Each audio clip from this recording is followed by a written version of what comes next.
Shalom para pemirsa, dimanapun Anda berada hari ini. Saya senang kembali berjumpa dengan saudara. Bagaimana kabar saudara? Saya berdoa kiranya Tuhan memberkati saudara sehingga kita penuh dalam sukacita. Kembali saya akan sampaikan dengan saya Pendeta Rinson Butar-Butar dalam acara Voice of Life di Live Channel. Hari ini kita akan belajar tentang satu topik, mencari orang setia. Saya ulangi, mencari orang yang setia. Saudaraku yang kasih, mencari orang yang baik mungkin banyak kita temukan. Banyak orang-orang yang baik, bahkan orang yang tidak beragama sekalipun, banyak kita menemukan orang-orang baik. Bahkan yang lebih lucu, ya, ada banyak orang baik bisa lebih baik dari kita orang yang beragama. Tetapi hari ini Tuhan mau mengajarkan kita mencari orang yang setia. Tidak cukup hanya baik, tetapi mencari orang yang setia. Dan hari-hari ini rasa-rasanya kesetiaan adalah sesuatu yang sukar dipertahankan. Ada begitu banyak orang tidak bisa mempertahankan yang namanya kesetiaan.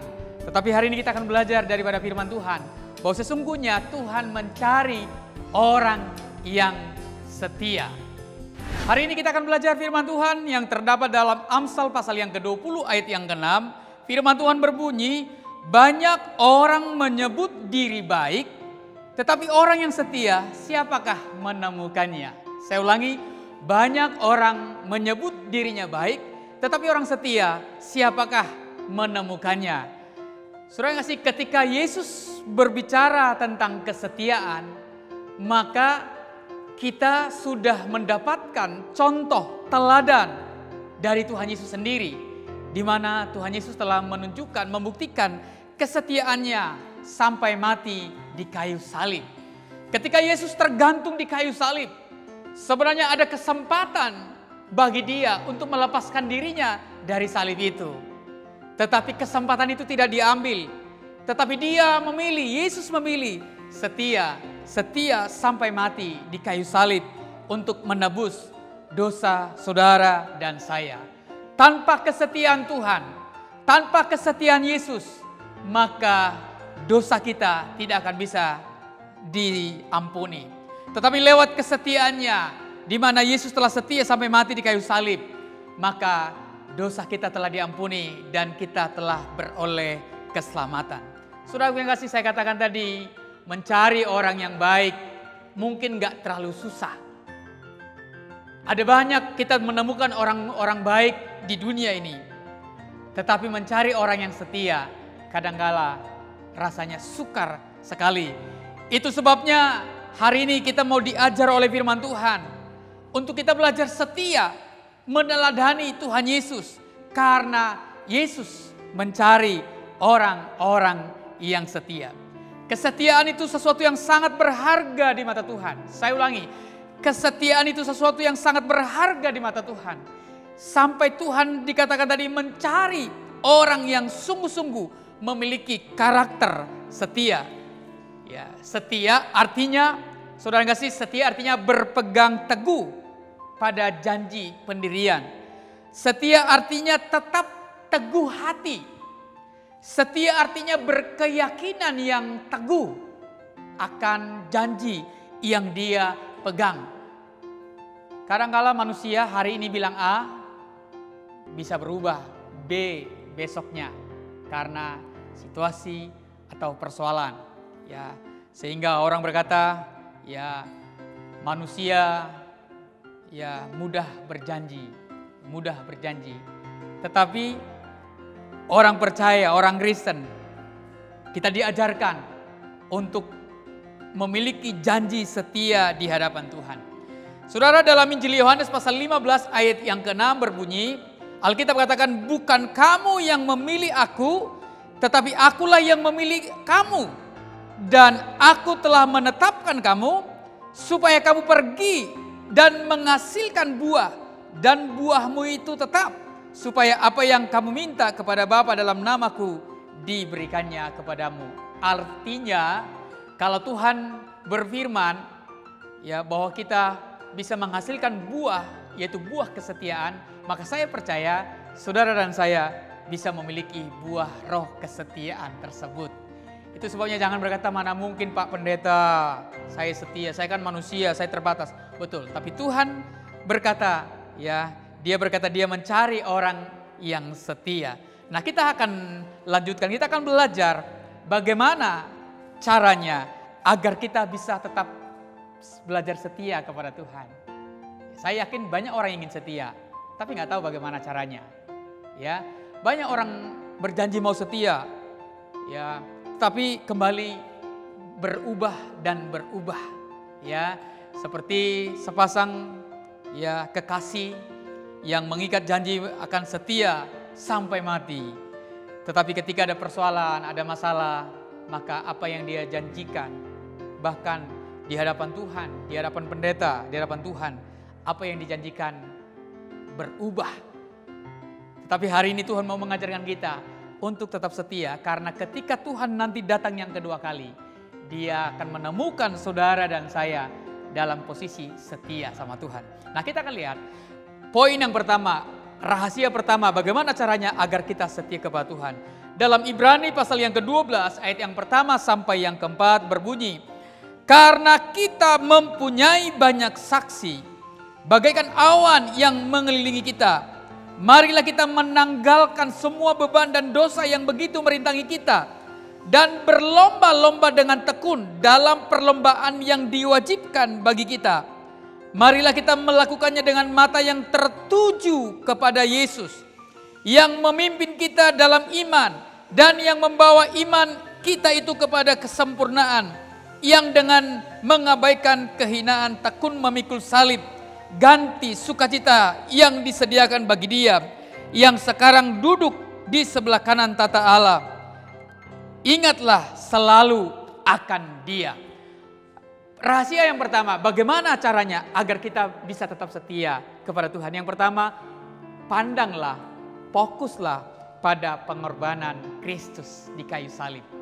Saya ulangi, agar kita memiliki buah roh yang namanya kesetiaan tersebut, maka pandanglah, fokuslah pada salib Kristus.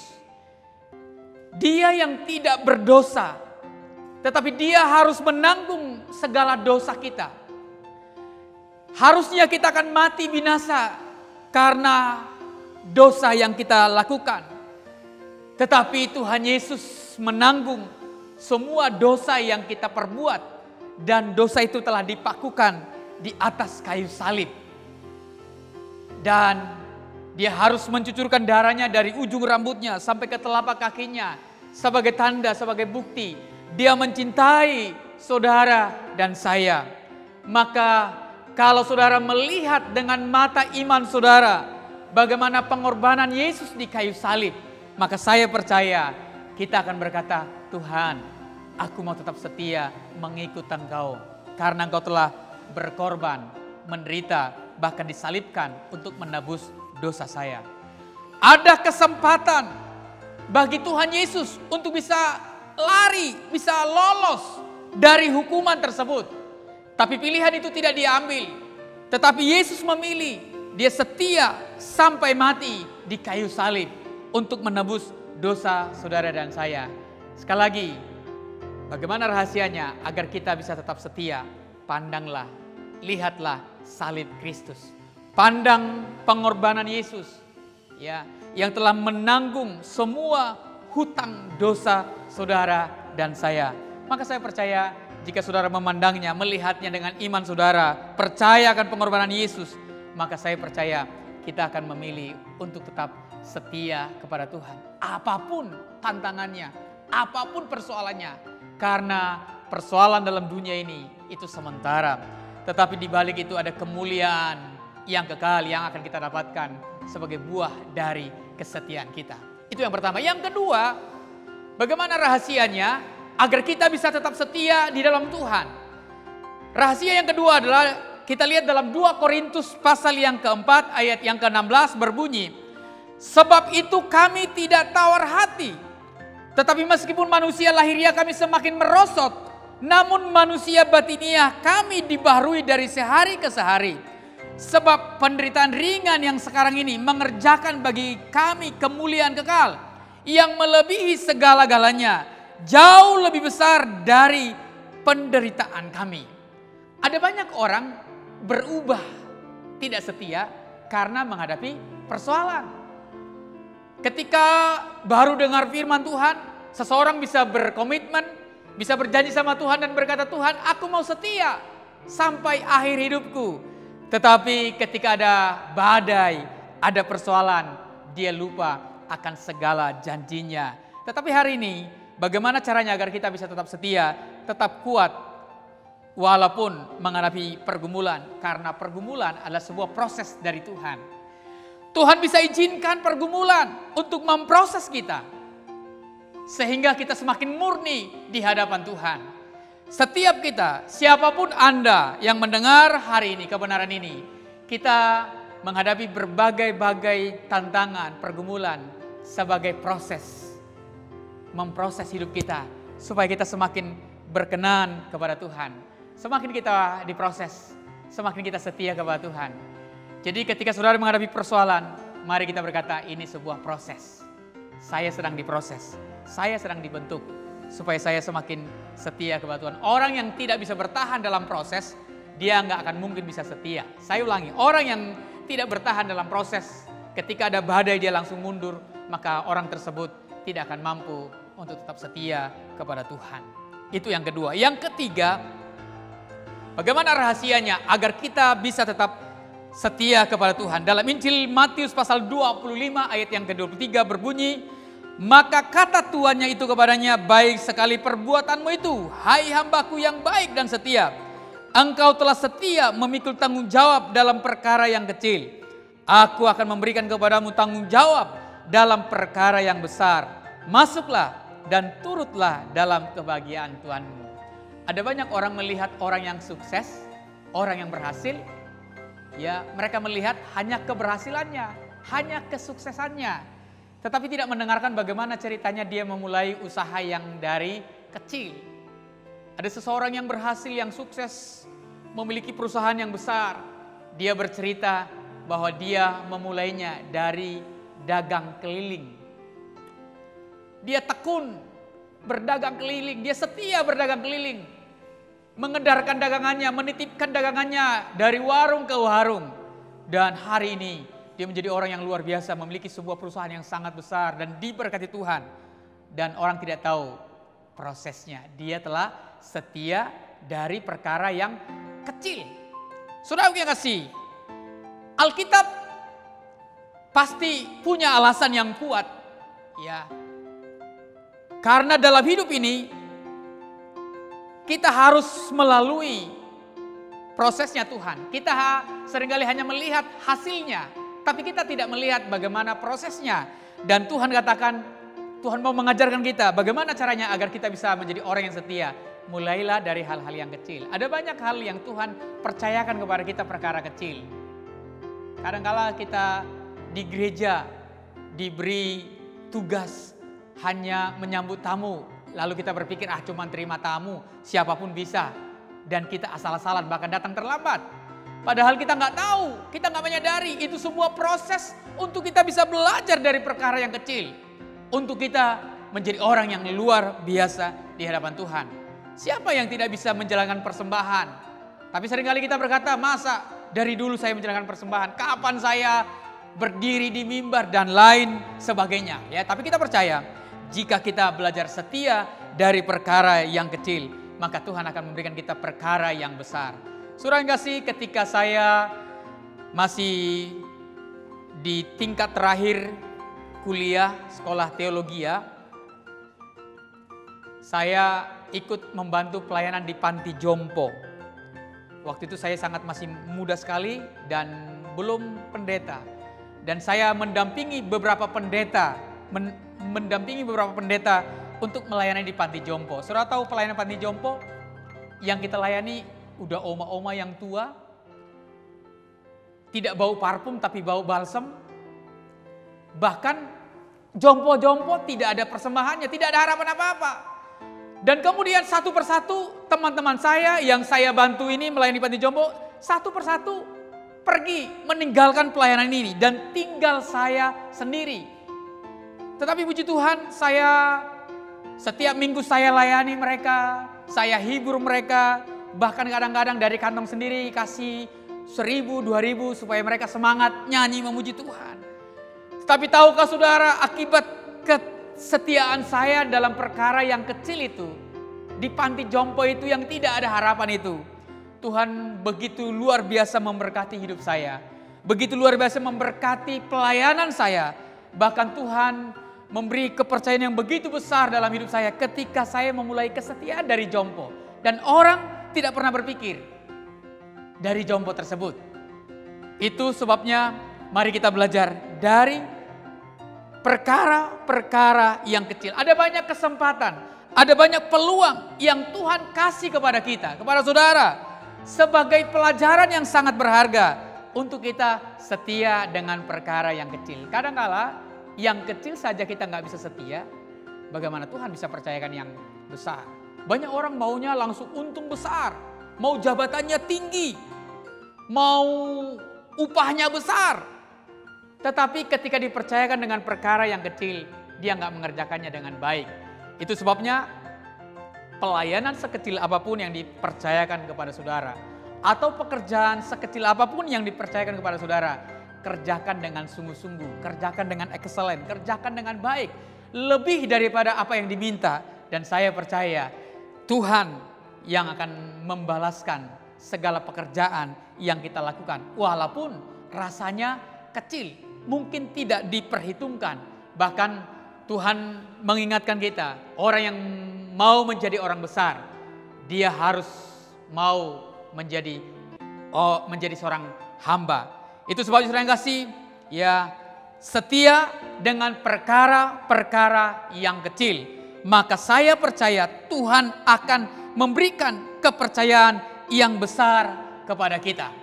Dan saya yakin, ya, kesetiaan dalam perkara yang kecil itu akan melatih kita untuk siap menghadapi perkara-perkara besar, untuk siap mengalami perkara-perkara yang besar. Ada banyak orang gagal setelah mengalami perkara yang besar. Kenapa? Karena dia tidak memulai dari perkara yang kecil. Tapi saya percaya kalau kita setia dari mulai hal yang kecil, baik dalam pelayanan atau dalam pekerjaan, dalam keluarga, maka saya percaya Tuhan akan percayakan kepada saudara dan saya perkara-perkara yang besar. Haleluya. Baik, puji Tuhan. Saudara kasih, sekali lagi saya mau sampaikan, sesungguhnya Tuhan mencari orang yang setia. Seringkali orang berpikir dan berkata begini, binatang ini jauh lebih setia dari manusia. Tetapi saya percaya saudara dan saya adalah ciptaan Tuhan yang paling mulia. Maka saudara dan saya pasti bisa setia. Jika saudara memandang Kristus, jika saudara melihat keteladanan Kristus, setia sampai mati di kayu salib, maka saya percaya kita akan berkata, kalau Tuhan saja setia sampai mati di kayu salib, maka saya akan setia khususnya dalam mengikut Tuhan, khususnya dalam mengiring Tuhan. Akan banyak tantangan yang membuat kita undur, lari dari Tuhan. Tetapi jika kita melihat salib Kristus, pengorbanan Kristus, maka kita akan berkata, sekali Yesus, tetap Yesus. Seperti apa yang Paulus katakan, sebab aku mempunyai keyakinan yang kokoh akan Injil. Walaupun pada waktu Paulus menyampaikan itu, Paulus sedang mengalami banyak persoalan. Tetapi Paulus berkata, aku mempunyai keyakinan yang kokoh akan Injil. Setia kepada Tuhan, apapun yang terjadi. Dan selanjutnya Tuhan katakan kembali tadi, setia dari perkara yang kecil. Akan Tuhan berikan, Tuhan izinkan, ya, proses demi proses bagi kita. Untuk kita diproses menjadi orang-orang setia. Prosesnya lewat apa? Lewat pergumulan. Lewat firman yang kita dengar, itu akan memproses kita, ya. Lewat pergumulan hidup yang kita hadapi, itu akan menjadi sebuah proses bagi kita, menjadi sebuah sekolah bagi kita. Saya katakan tadi, Tuhan tidak hanya menyukai hasil, tapi Tuhan menyukai yang namanya proses. Jadi, jika hari ini saudara sedang menghadapi persoalan, izinkan itu sebagai sebuah proses, supaya saudara semakin setia kepada Tuhan. Dan yang terakhir tadi dikatakan, setia dengan perkara yang kecil. Anak-anak muda, jangan langsung melihat perkara-perkara yang besar. Belajarlah dari perkara yang kecil. Maka kelak saudara akan berhasil menjadi orang-orang yang luar biasa, menjadi orang-orang yang hebat.